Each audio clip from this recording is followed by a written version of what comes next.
주님은 우리에게 귀한 보배이십니다. 참된 친구가 되십니다. 그런데 더 놀라운 사실은 주님도 우리를 보배처럼 여긴다는 사실입니다. 하나님은 우리를 특별한 존재로 삼으시고 사랑하십니다. 우리는 하나님께 뽑힌 사람이요, 구별된 사람이요, 하나님이 특별히 아끼시고 소중히 여기시는 사람들입니다. 하나님은 왜 이렇게 우리를 사랑하시는 것일까요? 우리를 향한 하나님의 목적이 있습니다. 본문에도 이는 하면서 그 이유가 나오죠.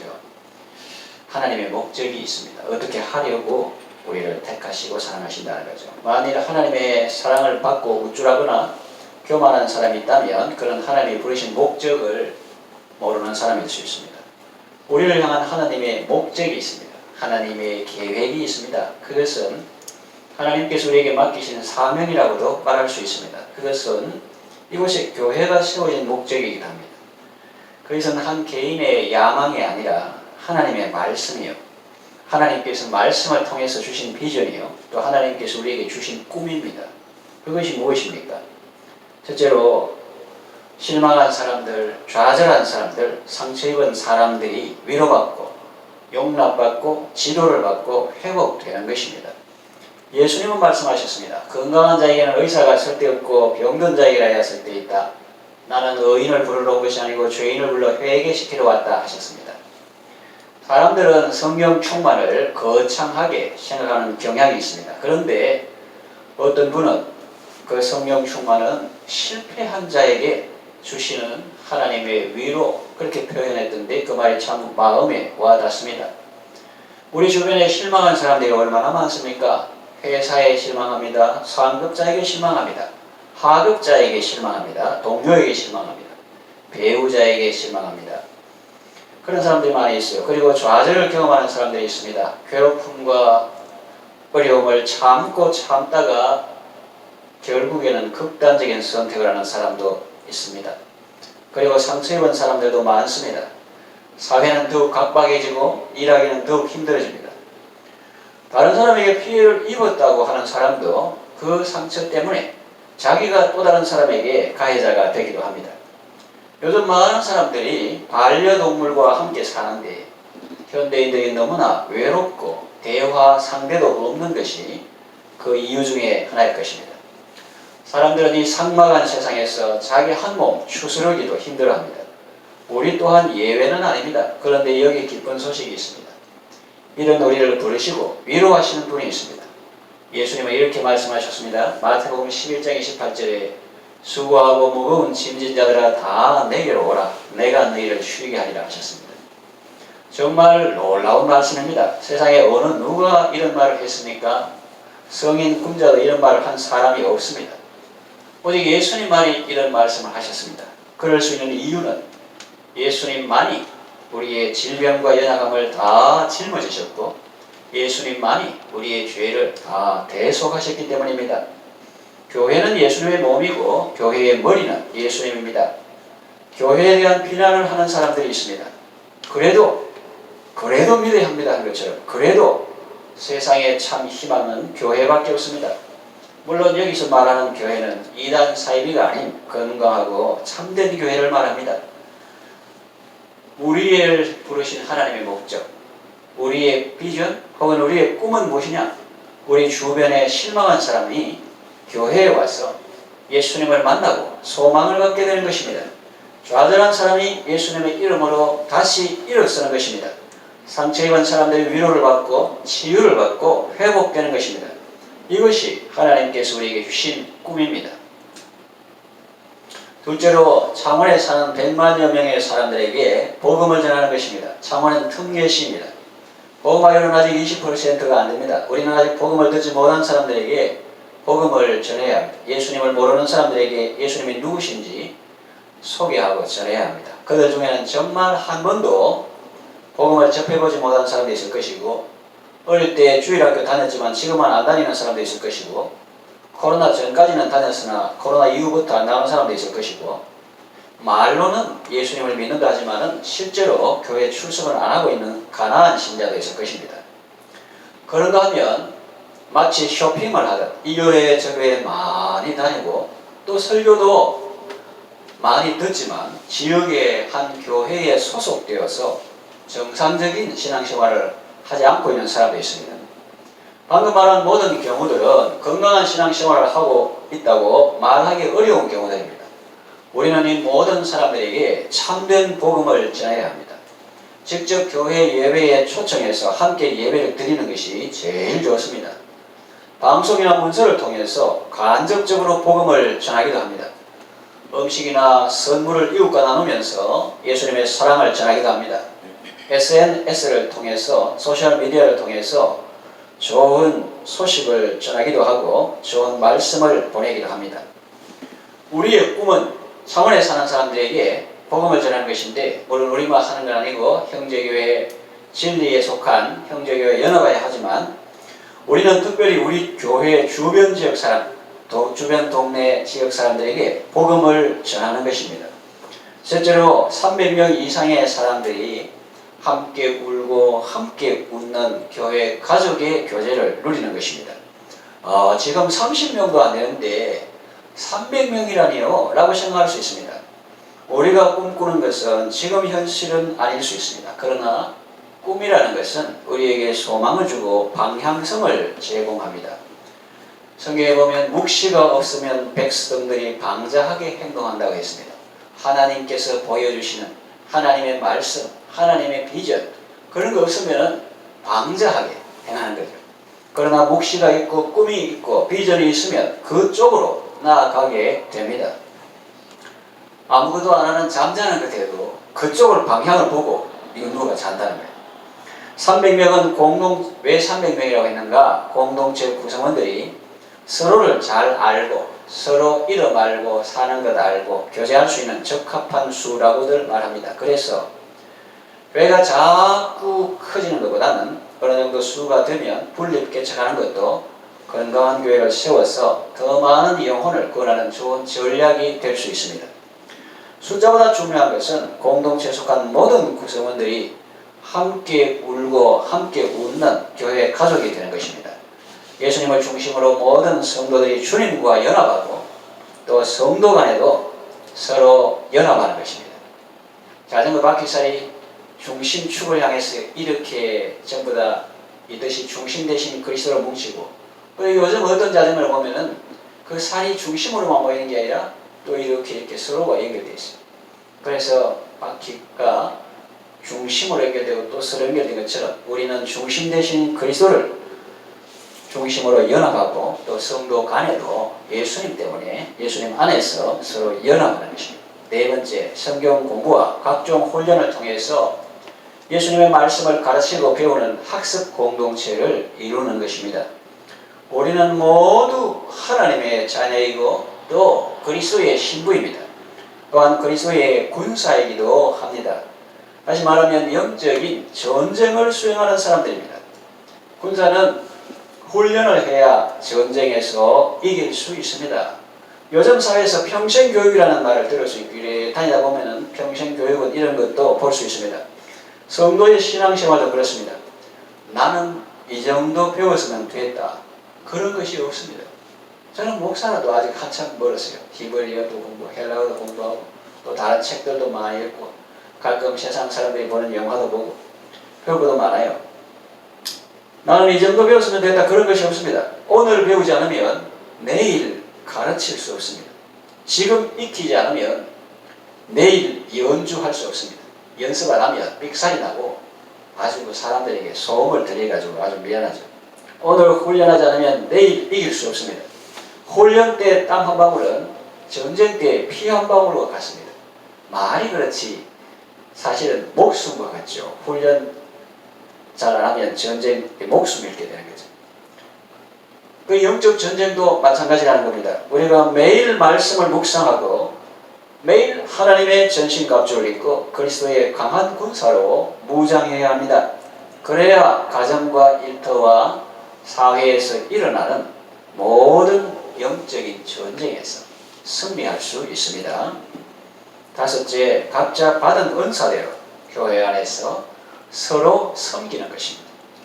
각자 받은 은사가 있습니다. 어떤 분은 청소를 잘 합니다. 어떤 분은 밥을 아주 맛있게 잘 짓습니다. 어떤 분은 반찬을 맛있게 만드는 그런 솜씨가 있습니다. 어떤 분은 학생들을 잘 가르칩니다. 또 어떤 분은 다른 사람의 말을 잘 들어줍니다. 성경에 보면 여러 가지 은사 나오는데 예언의 은사, 방언의 은사, 통역의 은사, 병 고치는 은사, 다스리는 은사들이 나옵니다. 휴지를 줍는 것은 특별한 은사를 받지 않아도 누구나 할 수 있는 일입니다. 은사가 없다는 이유로 회피하지 말고 그나마 볼 수 있는 눈을 주셨고 움직일 수 있는 건강을 주셨으니 감사함으로 예배실을 깨끗하게 하고 내가 사는 주변 환경을, 가정을, 식탁을 깨끗하게 하고 기쁨으로 청소한다면 우리 마음도 기쁘고 주님도 기뻐하시겠죠. 각자 받은 은사대로 서로를 섬기는 것이 각자 받은 은사대로 각자 사는 것보다 좋은 점은 무엇일까요? 이게 무슨 말이냐면은 이 지옥에 뭐 있겠습니까만은 누가 지옥의 예를 들어서 말인데 지옥에도 밥도 있고 숟가락도 있더래요. 숟가락 길이가 1m 이상 되는데 그런데 왜 지옥이냐? 지옥은 그 밥 그릇을 앞에 놓고 긴 숟가락 자기 입에 넣으라니까 자기 입에 이 맞추질 못해 잘 안 나가고 다 흘리는 거예요. 그래 천국에서는 상대방 식탁 맞은편에 보면서 서로 그 앞에 밥을 서로에게 먹여주니까 아주 기분도 좋고 아주 건강하더라는 거예요. 토동토동하더라는 거예요. 그래서 각자 자기 은사 있으면 그거 가지고 자기가 사는 거하고 이 각자 하나님께 받은 은사를 가지고 서로를 섬기는 거하고 무슨 차이가 있나는 거예요. 뭐가 서로를 섬길 때 각자 사는 것보다 좋은 점이 무엇일까요? 세계 모든 나라들이 서로 무역을 하는 이유가 무엇일까요? 그것은 각 나라에 절대 우위와 비교 우위가 있기 때문입니다. 성도들은 예수 믿고 각자 혼자 사는 것보다 받은 은사대로 서로를 섬기는 것이 서로에게 좋습니다. 자신에게도 좋고 다른 사람에게도 유익이 되고 하나님께도 영광이 됩니다. 교회에 세가족이 한분 오면 그것은 하나님께서 몸의 한 지체를 더해 주신 것과 같습니다. 어떤 기능이 살아나고 강화됩니다. 눈이 한 개 더 생겼네. 발이 더 튼튼해졌네. 손이 더 건강해졌네. 일을 많이 할 수 있겠네. 그런 것처럼 어떤 기능이 살아나고 강화되죠. 하나님이 우리를 부르시고 세우신 목적은 받은 은사대로 서로 섬기게 하기 위해서입니다. 옛날에 물론 성경에 다 나오지만 그 성경에 있는 내용을 우리의 비전으로 받고 꿈으로 받았어. 창원 새로운 교회 가사에 나오죠. 받은 은사대로 서로 섬기면서 하나님의 나라 이루어 보세. 기도합시다. 큐티합시다. 성령 충만으로 모자 그거 다 들어있네요. 그게 그 노래 속에 다 들어있습니다. 영적으로 무장해 증명성할 수 있다. 그 섬김에 관한 그 가사를 좀 전에 불렀죠. 교회 안에 쓸데없는 사람은 한 사람도 없습니다. 하나님께서 예수님을 믿을 때 각 사람에게 은사를, 선물을, 기프트를 주셨습니다. 다른 사람의 말을 경청하는 습관도 좋은 은사 중에 하나입니다. 우리의 꿈은 모든 사람들이 각자 하나님께서 자신에게 주신 그런 은사와 소질과 재능을 활용해서 각 영역에서 아름답고 보람되게 섬기는 것입니다. 여섯째, 세계 선교에 사람들을 동참시키고 지역을 선교 동원하는 것입니다. 그리스도인은 지역에 속해 있지만 월드 클래스입니다. 세계적인 수준이라는 말이에요. 왜 그럴 수밖에 없느냐 하면 하나님께서 천지 만물의 창조자요 주관자시기 때문입니다. 하나님이 그러시니 하나님의 자녀인 우리도 그럴 수밖에 없는 거죠. 시편에 땅과 거기 충만한 것과 세계와 그 가운데 사는 자들은 다 여호와의 것이라고 했습니다. 그러니까 우리는 어떤 지역에 시골에 살든지 어떤 조그마한 그런 지역에 살더라도 거기에 속한 사람이 아니라 수준은 월클, 아이들 말로 월클, 월드 클래스, 세계적인 수준이라는 거예요. 또 하나님은 인류의 모든 족속을 한 혈통으로 만드시고 그들의 연대를 정하시고 그 주의 경계를 정하신 분이십니다. 그 하나님께서 예수님을 통해서 우리에게 말씀하셨습니다. 너희는 온 천하에 다니며 만민에게 복음을 전하라. 그래서 그리스도인들은 온 세상 위하여 복음을 전하고 만 백성 모두 나와서 주 말씀 들으라고 선포하는 것입니다. 고신 총회에서는 총회 선교부를 조직하여 효과적으로 선교 사역을 수행하고 있습니다. 단련을 받아서 맨 앞에 보시면 현황이 나와 있습니다만은 현재 세계 57개국에 500여 명의 선교사를 파송하여 세계 선교에 힘쓰고 있습니다. 우리는 기도로 그들과 함께합니다. 그리고 모든 성도들은 선교지에 직접 가든지 아니면 다른 선교사로 허입되고 훈련받은 그런 분들을 보내고 기도와 사랑으로 함께 하든지 아니면 그들을 후원하면서 사명을 수행하고 있습니다. 일곱째, 이 모든 일들을 통해서 하나님을 사랑하고 감격의 예배를 드리는 것입니다. 예배는 의자에 앉아서 한두 시간 찬송하고 기도하고 말씀 들으며 보내는 것이 다가 아닙니다. 의식의 예배는 삶의 예배로 이어지고 삶의 예배는 다시 의식의 예배에서 감격으로 살아납니다. 말로만 하나님을 사랑하는 것이 아니라 주님께서 우리에게 말씀을 통해서 주신 비전을 품고 이 꿈을 꾸면서 하나님께서 맡기신 이런 일련의 사명을 수행하는 이런 과정을 통해서 지금 말하면 예배, 섬김, 전도, 교제, 양육 이런 것을 통해서 이런 일들을 하면서 하나님을 사랑하는 것입니다. 학생들을 가르치면서 하나님을 사랑하고 가르치든지 배우든지 있으니까 또 말씀을 배우면서 하나님을 사랑하고 또 섬기면서 하나님을 사랑하고 그런 과정을 통해서 내용이 있는 거예요. 그냥 말로만 사랑한다는 아니고 하나님께서 우리에게 주신 예배, 섬김, 전도, 교제, 양육 이런 일들을 통해서 하나님을 사랑하는 것입니다. 그리고 이런 삶을 사는 것으로 하나님께 예배하는 것입니다.